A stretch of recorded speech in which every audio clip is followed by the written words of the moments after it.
ইন্ডিয়ার জয়পুর, রাজস্থানের রাজধানী জয়পুর, সেই জয়পুর টেক্সটাইলের একটি বেডশিট আজকে ভারতীয় যে আগ্রাসন, সেই আগ্রাসনের প্রতিবাদে আমরা এই বেডশিট আমরা এখানে নিক্ষেপ করছি।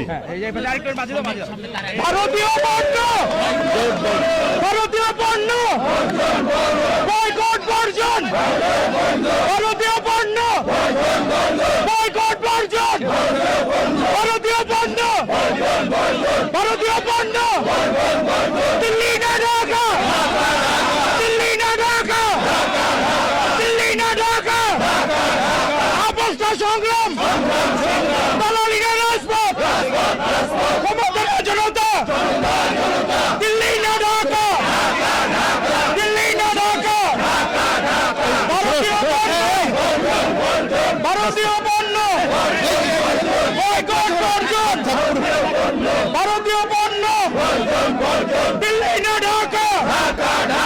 আমরা যে 30 লক্ষ জীবনের বিনিময়ে আমরা আমাদের স্বাধীনতা পেয়েছি, স্বাধীনতা কিনেছি, এত মানুষের আত্মদান, এত নারীর সম্ভ্রম হানির মধ্যে দিয়ে, কিন্তু পার্শ্ববর্তী দেশের কথা শুনে মনে হয় তারা বাংলাদেশের মানুষ, বাংলাদেশের স্বাধীনতা, বাংলাদেশের সার্বভৌমত্ব তাদের কাছে বিবেচ্য নয়।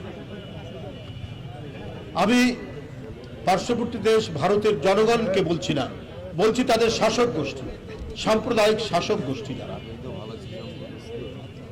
তাদেরকে আমরা এই কথাটি বলতে চাই। তারা বলেছে আমাদের দেশের লোকরা চিকিৎসা করতে যায়, উদ্দেশ্য থাকে চিকিৎসা করা প্লাস একটু ট্যুরিজম হয়, বেড়ানো হয়। তো এইটা কতখানি মন ছোট হতে পারে তাদের সাথে আমাদের কি হয়েছে? আমাদের দেশের একজন ভয়ঙ্কর এক ফ্যাসিস্ট, ভয়ঙ্কর দানব, তাকে ছাত্র জনতা তাড়িয়েছে, সে পালিয়ে গেছে, সে ভারতে আশ্রয় নিয়েছে আপনাদের কাছে। এই জন্য আপনাদের এত মনোকষ্ট, এই জন্য আপনাদের মনে এত ব্যথা। আজগুবি অপপ্রচার দিচ্ছেন বাংলাদেশের বিরুদ্ধে, অপতথ্য এবং অপপ্রচার দিয়ে বাংলাদেশের দীর্ঘদিনের যে একটি ভাবমূর্তি, এখানে হিন্দু, মুসলমান, বৌদ্ধ, খ্রিস্টান পরস্পরের সাথে সম্প্রীতি এবং ভ্রাতৃত্বের বন্ধনে তারা যে আবদ্ধ, এইটাকে নস্যাৎ করার জন্য ভারতের সাম্প্রদায়িক শক্তি, যারা প্রায় সেখানকার সংখ্যালঘুদেরকে অত্যাচার করে, নিপীড়ন করে, যা নিয়ে গোটা বিশ্বে তাদের প্রতি ঘৃণা এবং তাদেরকে ধিক্কার দেয়। আসামের খ্রিস্টান জনগোষ্ঠী তারা বলছে যে আমরা দীর্ঘদিন ধরে ধারাবাহিকভাবে নির্যাতন হয়ে এসেছি।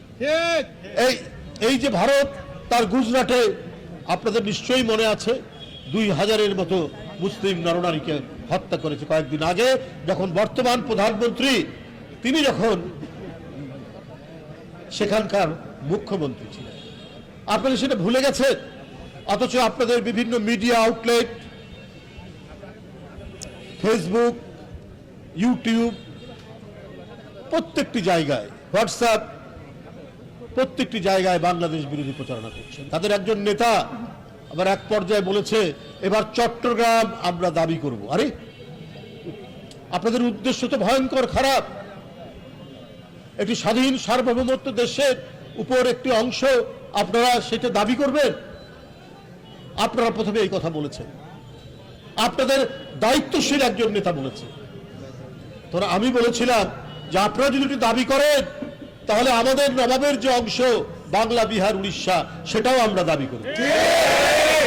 এবং এইটাতে পশ্চিম বাংলার মুখ্যমন্ত্রী অত্যন্ত নাকি গোস্বা হয়েছে, কষ্ট পেয়েছে, বলছে যদি আসে বাংলাদেশ থেকে উড়িষ্যা, বিহার এগুলো দখল করতে আমরা কি ললিপপ খাবো? তো আমিও বলে রাখি, আপনারা যদি চট্টগ্রামের দিকে তাকান, দাবি করেন, আমরা কি আমলকি মুখে চুষবো? তা তো আমরা চুষবো না।